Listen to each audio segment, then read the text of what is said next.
नमस्कार, आप देख रहे हैं न्यूज़ ज़ीरा और मैं आपके साथ विपिन। दिल्ली के मुख्यमंत्री अरविंद केजरीवाल ने कथित शराब घोटाले में प्रवर्तन निदेशालय ईडी के समन पर पेश नहीं होने को लेकर आज अपनी चुप्पी तोड़ी। केजरीवाल ने 3 समन को नजरअंदाज किए जाने के बाद गुरुवार को मीडिया के सामने आकर अपनी सफाई पेश की और कहा कि समन की गैरकानूनी होने की वजह से वह जांच एजेंसी के सामने पेश नहीं हुए। केजरीवाल ने अपनी गिरफ्तारी की आशंका जाहिर करते हुए कहा कि वह देश के लिए लड़ रहे हैं और उनके खून का एक-एक टीम और इमोशनल कार्ड खेलते हुए जनता से साथ मांगा। अरविंद केजरीवाल ने ईडी का नाम लेने से बचते हुए भाजपा को अपने निशाने पर रखा। उन्होंने कहा कि पूछताछ के बहाने बुलाकर बीजेपी उन्हें गिरफ्तार करना चाहती है, ताकि लोकसभा चुनाव में प्रचार से रोका जा सके। आगे केजरीवाल ने कहा, बीजेपी का मकसद जांच करना तो है नहीं, इनका मकसद तो लोकसभा चुनाव में मुझे प्रचार करने से रोकना है। ठीक लोकसभा चुनाव से पहले उन्होंने मुझे समन भेजा। क्यों? जांच 2 साल से चल रही है, अब ठीक लोकसभा चुनाव से पहले मुझे क्यों बुलाया जा रहा है? सीबीआई ने मुझे 8 महीने पहले बुलाया था, मैं गया था और सारे सवालों के जवाब भी दिए। अब ये लोग मुझे चुनाव से 2 महीने पहले बुला रहे हैं।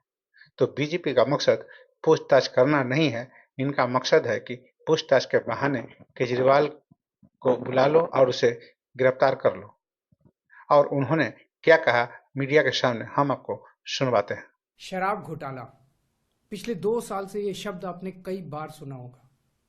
2 साल से बीजेपी की सारी एजेंसीज कई रेड मार चुकी हैं, कई लोगों को गिरफ्तार कर चुकी हैं, लेकिन अभी तक एक भी पैसे का हेरफेर कहीं नहीं मिला, कहीं से एक भी पैसा नहीं मिला। अगर भ्रष्टाचार वाकई हुआ है तो इतने करोड़ों रुपए गए कहां? क्या सारा पैसा हवा में गायब हो गया? सच्चाई यह है कि किसी तरह का कोई भ्रष्टाचार हुआ ही नहीं। अगर होता तो पैसा भी मिलता। ऐसे फर्जी केस में आम आदमी पार्टी के कई नेताओं को इन्होंने अभी तक जेल में रखा हुआ है।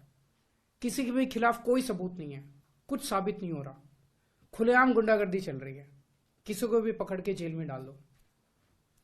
अब बीजेपी मुझे गिरफ्तार करना चाहती है। मेरी सबसे बड़ी संपत्ति, मेरी सबसे बड़ी ताकत मेरी ईमानदारी है। झूठे आरोप लगा के, फर्जी समन भेज के ये मुझे बदनाम करना चाहते हैं, मेरी ईमानदारी पे चोट करना चाहते हैं। इन्होंने मुझे समन भेजे हैं।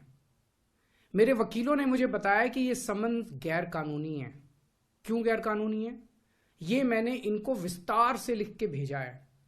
मैंने बताया है कि उनके समन कैसे गैर कानूनी है, लेकिन उन्होंने मेरी एक भी बात का जवाब नहीं दिया। इसका मतलब उनके पास मेरी बातों का जवाब नहीं है। इसका मतलब वे भी मानते हैं कि उनका नोटिस गैर कानूनी है। क्या मुझे एक गैर कानूनी समन का पालन करना चाहिए? अगर कानूनी रूप से सही समन आएगा तो मैं पूरा सहयोग करूंगा। बीजेपी का मकसद जांच करना तो है ही नहीं। इनका मकसद तो लोकसभा चुनाव में मुझे प्रचार करने से रोकना है। ठीक लोकसभा चुनाव के पहले इन्होंने मुझे समन भेजा है। क्यों? इस जांच को चलते 2 साल हो गए, अभी ठीक लोकसभा चुनाव के पहले मुझे क्यों बुलाया जा रहा है? पहले क्यों नहीं बुलाया? सीबीआई ने मेरे को 8 महीने पहले बुलाया था, मैं सीबीआई में गया था, उनके सारे जवाब भी दिए थे। लेकिन अब ये लोग ठीक लोकसभा चुनाव के 2 महीने पहले मुझे बुला रहे हैं। तो बीजेपी का मकसद कोई पूछताछ करना थोड़ी है। इनका मकसद है पूछताछ के बहाने केजरीवाल को बुला लो और उसे गिरफ्तार कर लो, ताकि मैं लोकसभा चुनाव में प्रचार ना कर पाऊं।